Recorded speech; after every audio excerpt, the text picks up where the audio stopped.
From the 37th parallel on America's haunted highway, it's Pixelated Paranormal, your guide to the unusual and the strange.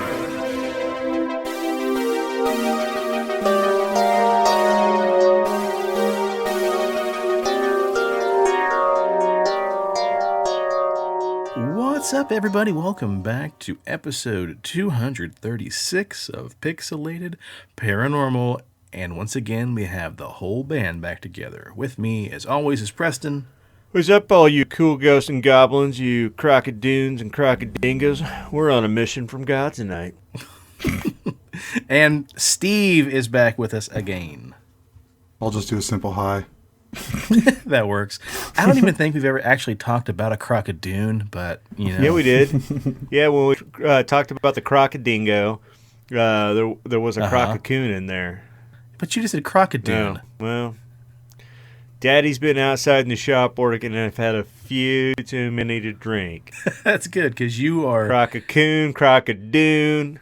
That's all right. You're reading predominantly most of the That's episodes, right. So Godspeed. Crocodingo, you speak my lingo. Well, let's not hesitate and waste any more time while Preston's firing on all cylinders. Let's jump into the news. Now, I think we've now mentioned spiders on 2 episodes in the last 3 or 4, but a couple episodes ago we talked about the Joro Spider that was invading the U.S. on the eastern seaboard all the way from East China. And if you don't remember, these are like giant 3-inch palm-sized spiders that look a lot like the orb weaver, with a big gold-yellow body and black and blue and yellow striped legs. Hell no. They were said to be coming from Asia into the U.S. via shipping, whoopsie daisies. And anyhoozle, they were said to be invading the eastern seaboard, and people were terrified, and everybody thought that basically arachnophobia was about to start over in Georgia. Well, as it turns out, we don't have to be quite so scared anymore, because Joro spiders are found to now be harmless to humans and maybe even do some good to local ecosystems. People should try to live with them and just get along. These giant palm-sized Joro spiders, which have largely been confined to warmer southeastern Asia and warmer states as well, will soon be expected to colonize in regions with colder climates. Joro spiders can grow to be up to 3 inches long, including a large bulbous body. That's what she said. With bright yellow stripes. Right. It gets its name again from an interesting creature that we're going to have to do a little research on and talk about, called the Jorogumo, a Japanese folklore creature that turns itself from a giant spider into a beautiful woman to prey on unsuspecting men. Because, let's face it, we will try to put our dick in anything. Ouch. Calm down, Charlie Sheen. Damn.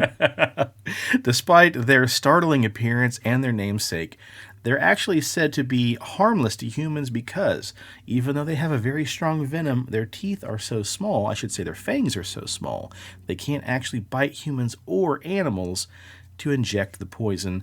And they're said to prey on smaller insects and also be potentially a great food supply for bigger predators, especially bird species. So, all in all, we shouldn't be too terrified of these giant hand-sized spiders. I think originally when I covered this story like 6 episodes ago, it wasn't so much that they were going to fuck our population, but like in Georgia, where they were just going rampant, they were eating like the local ecosystem of spiders. So like whatever the local spider was in the area, they're like nom nom nom nom and just like killing them off. Damn. Yeah, that looks like some Australian shit. They're kind of wiping out. They're kind of wiping out the old American spider, and I think that was the issue that the article had. Like, watch out, they're everywhere. Well, and the fact that, you know, they're giant spiders, and everybody hates spiders for the most part. But it's not really spiders that we should be afraid of, folks. Keep your eyes out for camels. Recently, a camel attack left 2 men dead outside of a Memphis, Tennessee petting zoo last month on March 10th. Past inspection reports suggest the petting zoo called Shirley Farms, located in Obion County, had too little water to support the camels they had for the petting zoo, and really shoddy barriers keeping the public separate from the camels, thus allowing a camel to escape, attacking 2 people. Deputies arrived on the scene to find 2 unconscious victims on the ground at Shirley Farms and a camel still on the loose. The Obion County Sheriff's Office, Lake County Sheriff's Office, Wrigley Police Department, Tennessee Highway Patrol, and the Lake County Rescue Squad were all on the scene in an attempt to render aid and move victims to a safe place. As for why the escaped camel was so aggressive, that is left unknown. However, in general, it's said that camels show little aggression towards humans, except from males during mating season. But anyhoozle, this camel left 2 men dead due to the attacks. So everybody, forget about spiders. Keep your eyes out for camels. I'm going to call bullshit on that nuts. because if you ever watched the original Conan, like, dude, that camel in that movie that spit on Conan was a fucking dick. Okay. That's where you get your facts from in movies. I'll push my fist into your stomach and break your goddamn spine. All right, well, that's a perfect segue, Steve. Our last story before we get into the main crux of the episode Breaking spines. has to do with a man. Arnold Schwarzenegger? No, but another man who is no stranger to extreme violence. Stallone. Mike Tyson recently found out that he cannot sell ear-shaped cannabis gummies in Colorado.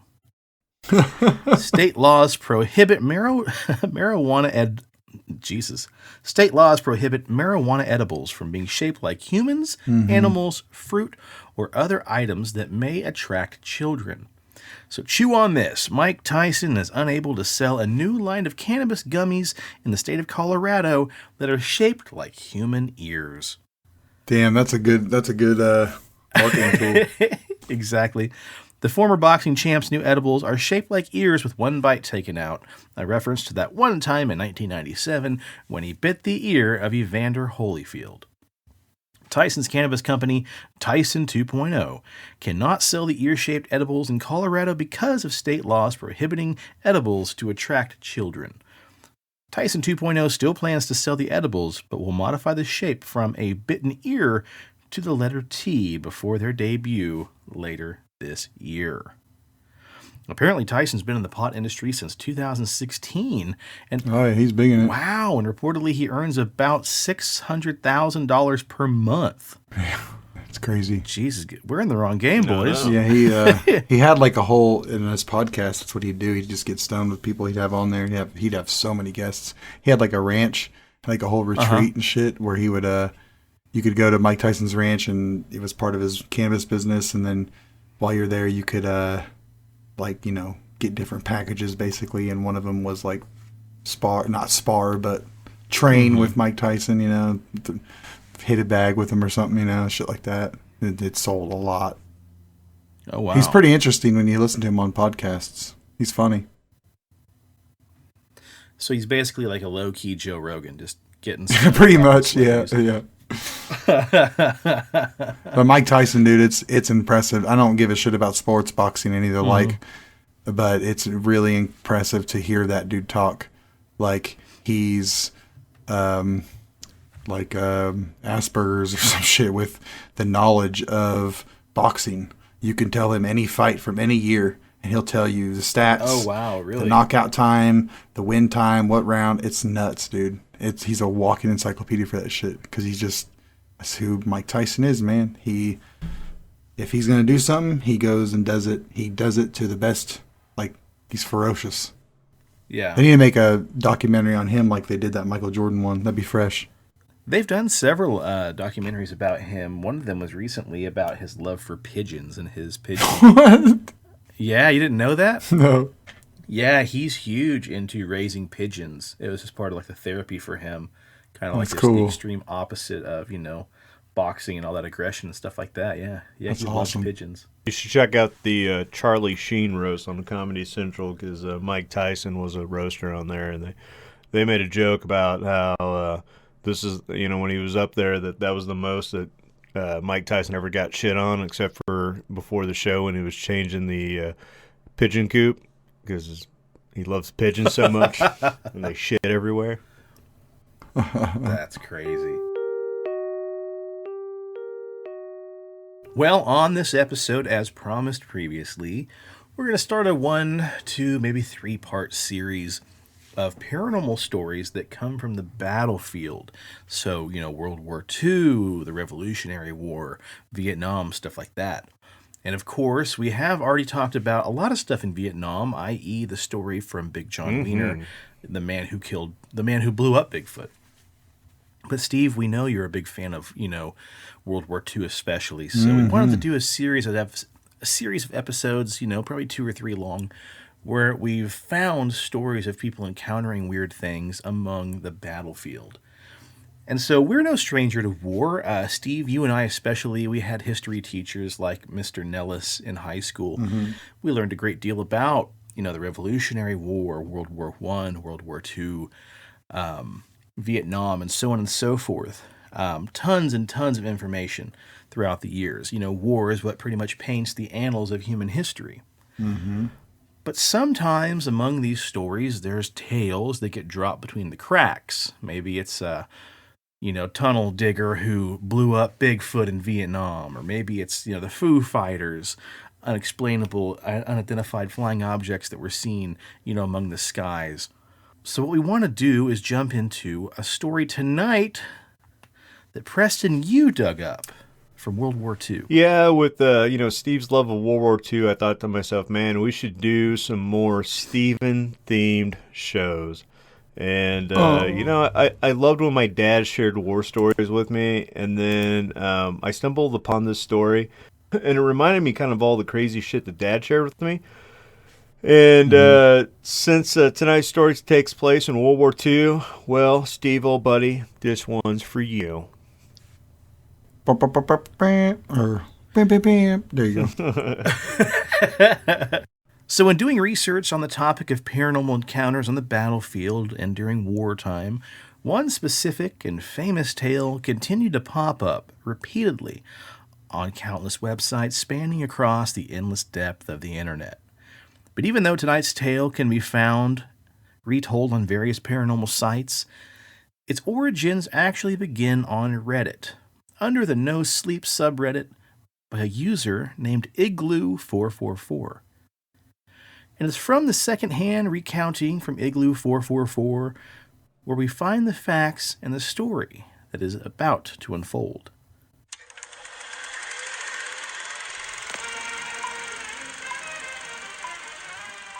Tonight's tale takes place on the battlefields of Europe during World War II, where a very sinister and bizarre series of events would play out in the backdrop of the isolated mountain hamlet. As the Second Great War raged across Europe, the nation of Switzerland found itself in a rather unique position. Their loyalty to the neutrality made them a completely separate entity from both the Axis and the Allied forces, and thus caused them to remain mostly untouched. Mostly. Though not completely. Although they kept up with strong defenses along their borders and a deterrent to invading forces and made concessions to Germany to hold them back, trade was blockaded by both Allies and the Axis, and their country was eventually bombed by both sides of the war at several points, even as it remained independent and mediated between two powerful adversaries. Now, while Switzerland was never actually invaded by Germany, there were definitely plans in place to do so, and as the aggression from the malevolent axis of power steadily increased, the Swiss military resorted to retreating into the remote Alps to a more fortified and better stocked position known as the Reduits, where they planned to launch a campaign of attrition and withdrawal should the Germans actually decide to invade. All the while, death himself unknowingly loomed in the air. So, dear listeners, it is against the backdrop of carnage and uncertainty in the land of pristine mountain peaks and breathtaking vistas that our story here allegedly takes place, in a remote mountain village of only 500 people during the winter of 1943.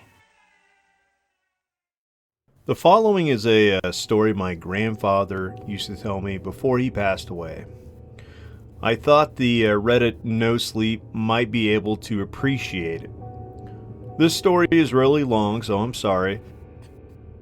Anyways, guys, I'm not a World War II buff, and I'm just telling the story the way that I remembered hearing it. So dates, locations might be slightly off. Alright, don't shoot the messenger.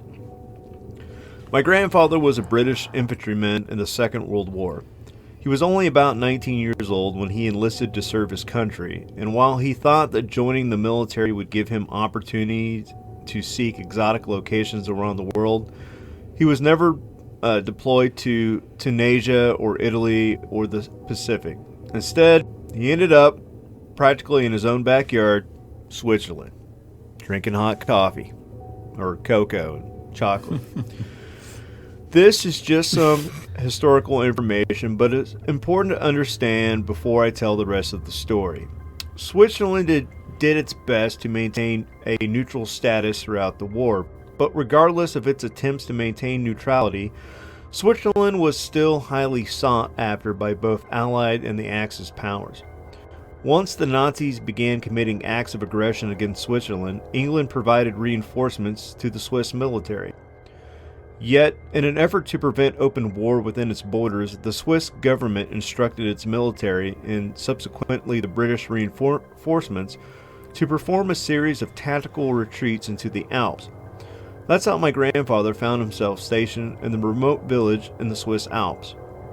At this time, it was early in the winter of 1943, and my grandfather's company was stationed in a secluded village of about 500 people. Now, part of the advantage that they had with this location was that it was really hard to get to, and therefore had little chance of being spontaneously invaded by the Nazis. But this was also a disadvantage because it made communication with the rest of the Swiss military very difficult. The issue with communication was further compounded when sometime in early December, a series of blizzards swept through the region and completely destroyed the few lines of communication that they had in the first place. So essentially trapped in isolated Swiss village without being able to make contact with the rest of the army, my grandfather's captain decided it would be best to uphold the standing orders and continue defending the village. Weeks had passed. Months had passed. Who fucking knows? Anyways, the road to the outside world was buried in 9 feet of dense snowfall, and any telegraph or phone lines that they had were equally useless. It grew deeper into winter, and the leaves were stripped from the trees, and the bare trunks protruded from the mountainside like broken ribs. And as the days continued on, the winter storm became even more violent. And due to the fact that the village was located between 2 steep walls of neighboring mountains, it meant that sunlight only shined down on the village for a few short hours per day. This made the soldiers feel as though they were living in a state of perpetual dusk. Yikes. One night my grandfather was at the town bar with a few of his friends from the company, and a group of locals approached them. One of them in particular was visibly upset. All of the Swiss people in town grew up speaking German, and none of them were used to having Brits around. So one of them began shouting in broken English, "Where take you the children?" Luckily, one of the guys my grandpa was drinking with spoke fluent German and was able to act as an impromptu translator. After several minutes of confusion and yelling, the translator turned to my grandfather and the rest of the soldiers and said, "They say some of the village children have gone missing, and they want us to do something about it." Now, obviously, the British military doesn't exactly act as a bunch of mercenaries for hire. So, my grandfather was like, not my fucking problem. Right, not my fucking problem. That's exactly what my grandfather said, and his friends told the villagers to come back to the headquarters. Really, it was just a makeshift barracks that they had thrown together in the town's church, to talk to the captain, who also told them to go get fucking lost. Due to the language barrier, the villagers' discussion with the captain took about 2 hours, and basically what the captain and his self-designated translator were able to piece together was this. A few weeks after the company entered the village, the locals had noticed a variety of bizarre incidents. At first, it was just the benign stuff like vanishing pieces of wood and tarps from people's sheds, but over the following 2 months, people realized that valuable items were being stolen from their homes.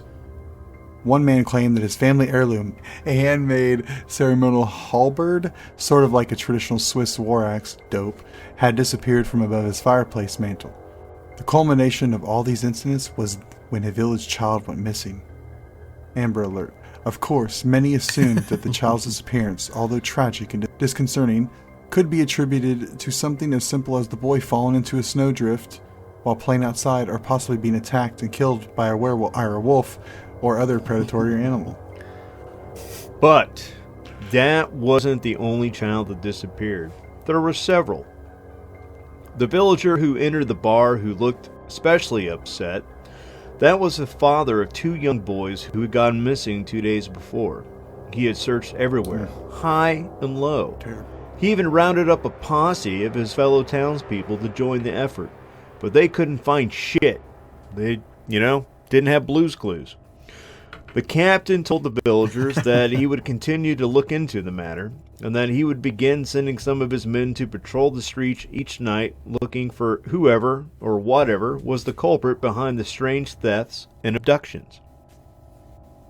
At first, it was thought that the children may have just simply met their deaths due to some sort of similar accidents while out exploring, because the difficult terrain they lived on was rather treacherous, and the winter that year was incredibly violent. But then another child went missing, and then another.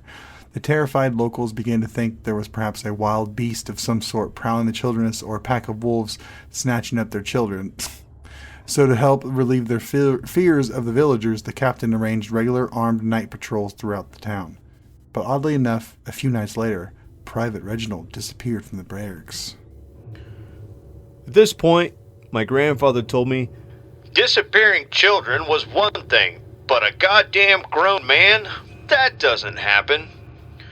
It seemed unlikely that an animal, even a wolf, or a werewolf, could have taken down a healthy full-grown man on his own, especially a handsome soldier.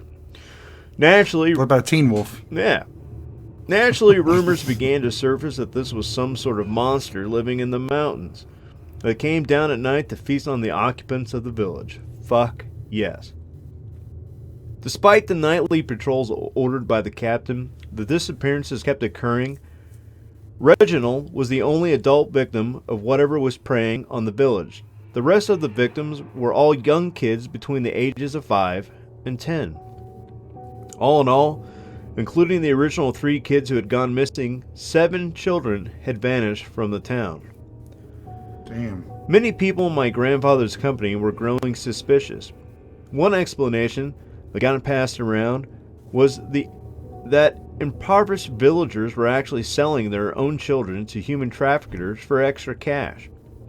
But even that didn't make sense because the roads in and out of town were blocked by snow. 3 more weeks passed without incident.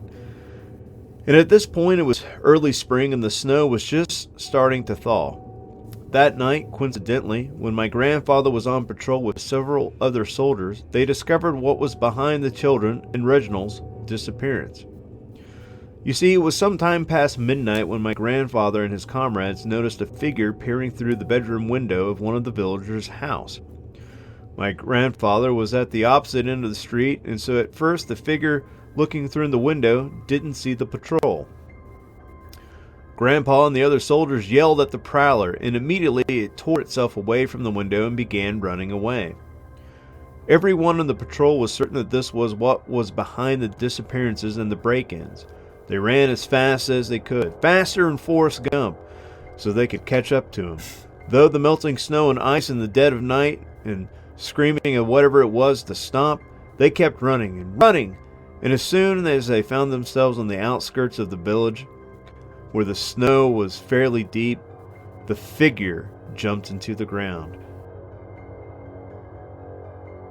And it looked like it had vanished into thin air at first, but as the patrol grew closer, they realized that the prowler had actually just jumped into a cave that had been hollowed out in the side of a snowdrift. Just as the soldiers began yelling into the cave for the figure to come out and show itself, Several gunshots exploded into the entrance of the snow cave. Without thinking, my grandfather and the rest of the patrol shouldered their weapons and began firing into all holes. Silence. They waited for what seemed like hours, but really it was just a couple of minutes. One incredibly brave member of the patrol volunteered to climb into the cave and investigate. He drew his pistol, kneeled down, and crawled into the cave. Several seconds later, he emerged, completely horrified, with a terrible expression on his face. My grandfather took out his flashlight and shined it into the cave, and what he saw was the gruesome explanation behind the strange occurrences in the town. The figure that they had been chasing was Reginald, the private who had gone missing weeks before. They had shot Reginald right through the heart. The cave was not only occupied by Reginald, but also the bodies of 7 partially eaten children. Either due to stress of being snowed in all winter or living near constant darkness or some sort of terrible mental issue, Reginald had gone completely mad and begun breaking into the villagers' houses and snatching their children from their homes in the middle of the night. He had used that halberd that had been reported missing to dismember the bodies after he slit the children's throat and hid them in the cave that he carved into the snowdrift. Damn. So what exactly was it that stole away the 7 children that had been discovered in the cave?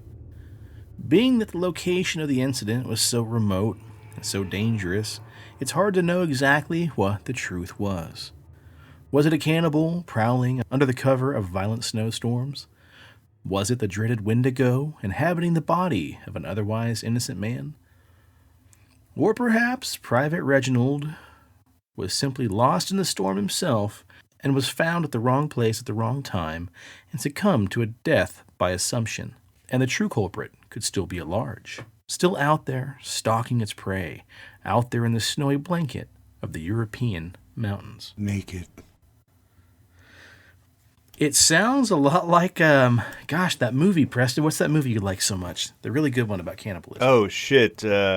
Ravenous is the Ravenous? movie that you're talking about. Ooh, yeah. Solid movie, man. Steven, did you watch that yet? I don't think so. Oof, golly, man. It's a solid one.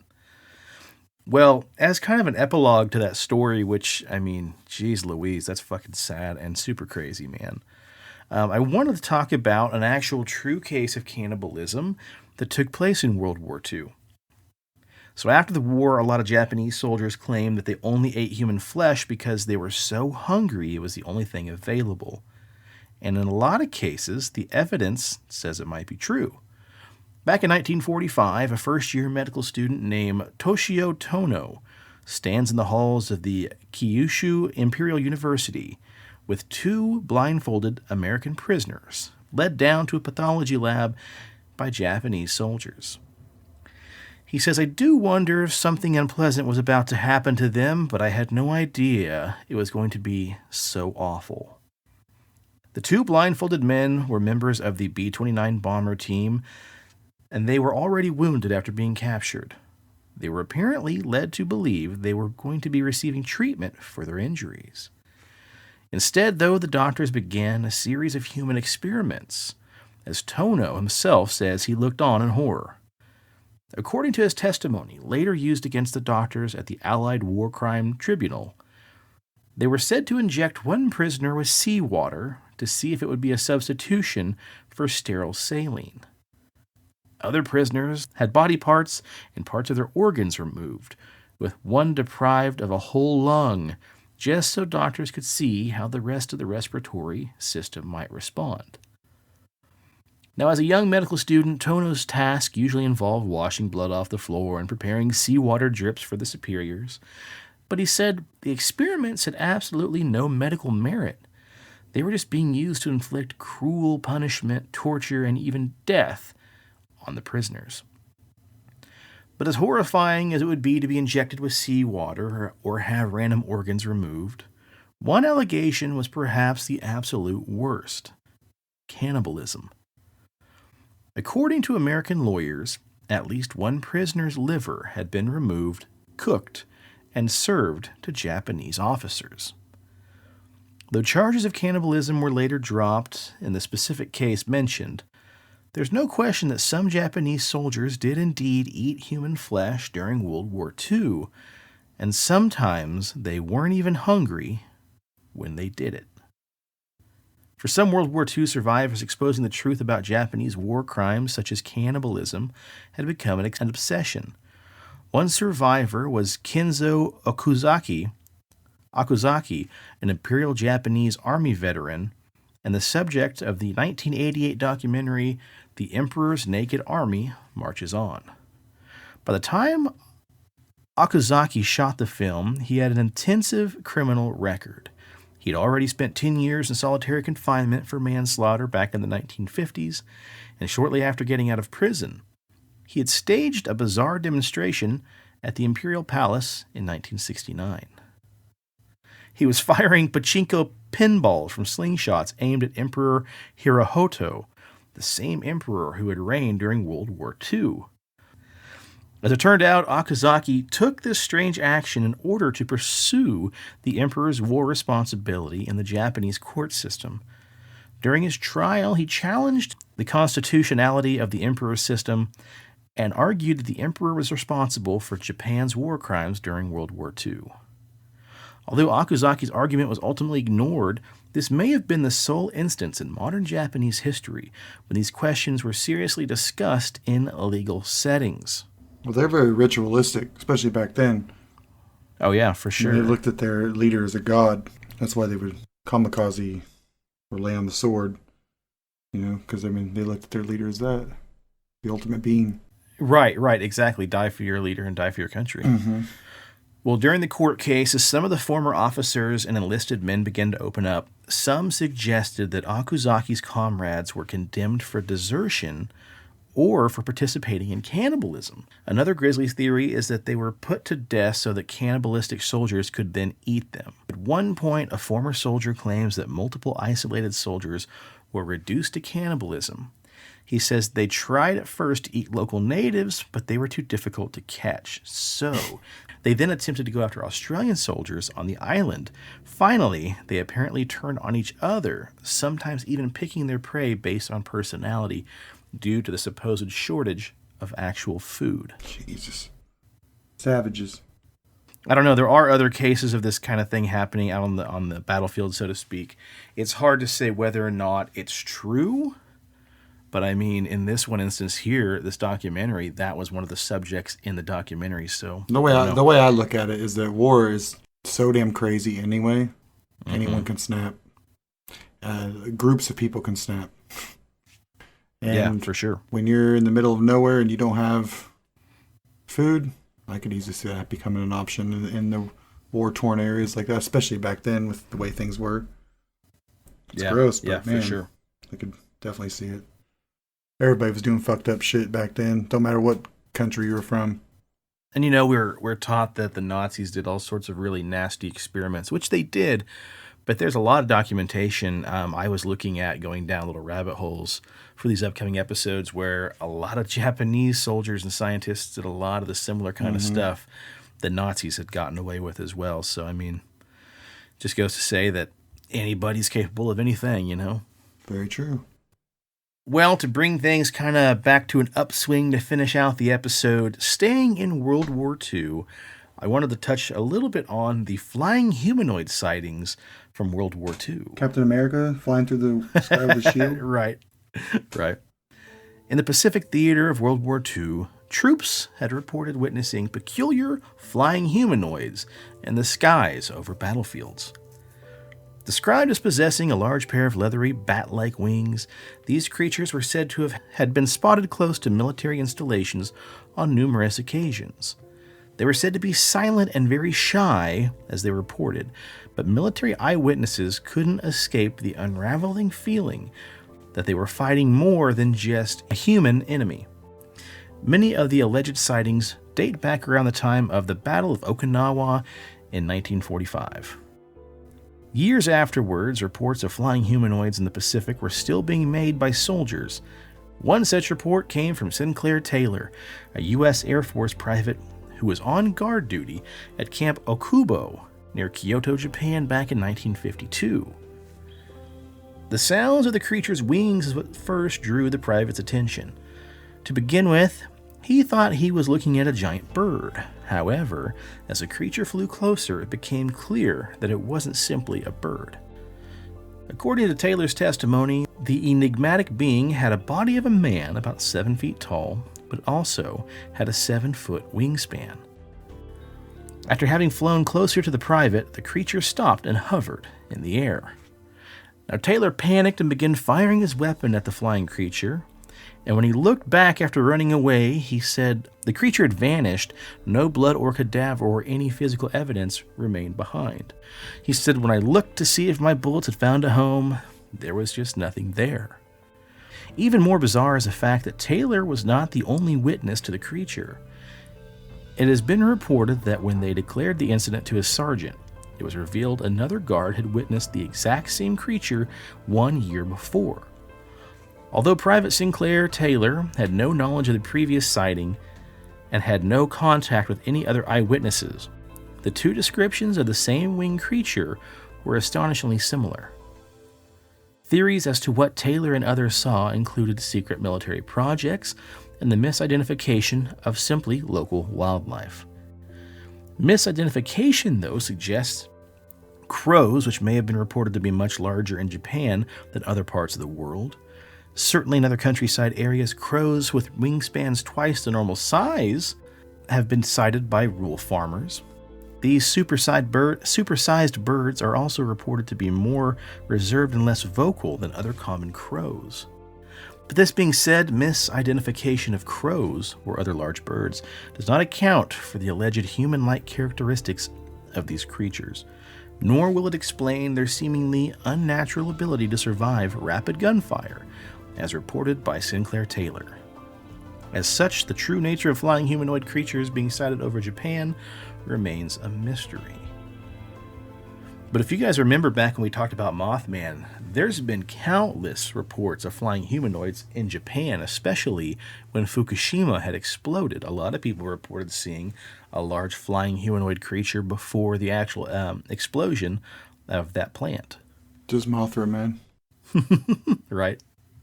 But there we go, just a little dive into Japan to follow up, Preston, with your story. Pretty cool. Yeah. Yeah. And that's that's probably about the highlights, unless Sean's got the ace in the hole. Because as I was doing the research for this topic, and I'd come across like websites, and it's like the top 10 most terrifying horror stories from World War II. Well, the Arizona sank off the coast of Hawaii, and there was a soldier on there, a sailor named Jerry. Well, Jerry likes to touch people on the land, and, it's about 5 miles from where the ship sank, but people think every time they get touched while they're on the dock, it's Jerry. Jerry's a little rascally fucker, and it's like, dude, this is not paranormal World War II. This is like some bullshit top 10 website clickbait. God damn it, I fell for it. So we'll see what Sean pulls out. Yeah, I've got a couple books that feature stories, over in the Soviet Union and stuff like that. So at least they're published. So we hope that there's more truth based in those, versus creepypasta that gets sewn into all these websites so often. Yeah. And even your story about the the cannibal, it's been featured for, as I'm looking across websites for over 10 years. So I don't remember when Reddit came about and when No Sleep became a thing, but it seems to have a little bit more lore behind it and a little more potential truth as opposed to the episode on the rake that we covered a while back, which people then ridiculed us for saying, it's just a creepypasta. Yeah, it's fake. It's not real. It's folklore, okay? Jesus. Bet. Well, does anybody have anything else to add on this episode? I do not. Cool. Well, I've got some good stuff saved up for next episode, so don't you worry. But in the meantime, if you're on the social medias, please check us out on Instagram at PXL Paranormal, and then check us out on Facebook, the Pixelated Paranormal Podcast. After you get done going to Facebook and Twitter and the Instagram, do yourself a favor and go over to YouTube and check out the Pixelated Paranormal Podcast official YouTube page.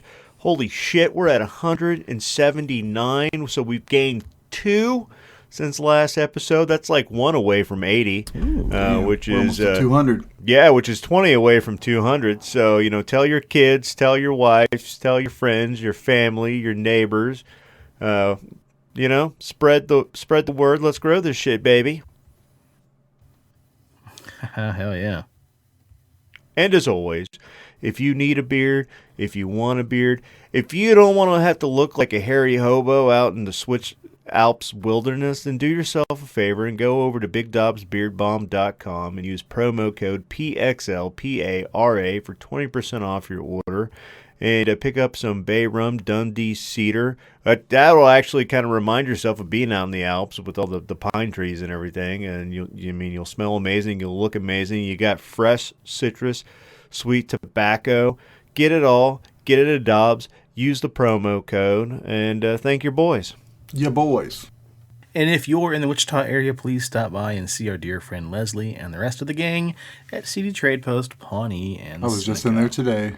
Hell yeah. And got a Glee Complete series on DVD for me and Katie to watch. And she introduced me to Calvin's, which is on South Seneca. It's in the old New Way building. Oh my God. Oh yeah? That burger, fucking phenomenal. We'll definitely be back to that. So good. Huh. Cool. So thanks, Leslie. Well, yeah, hell yeah.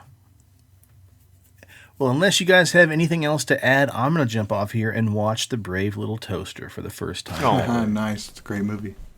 Until next time, cheers to the weird shit in the world and those of us that love to talk about it. And be as brave as that little toaster. And stay spooky and stay on the paranormal highway. The cast at Pixelated Paranormal would like to thank you for listening to this week's episode. Pixelated Paranormal is here to tell you tales of the fantastical, the strange, the unknown. Tales that will move you a little further down the paranormal highway. If you'd like to share your own listener story, we would love to hear it. Email us at pixelatedparanormal@gmail.com. Again, that's pixelatedparanormal@gmail.com. We'd really love to hear from you.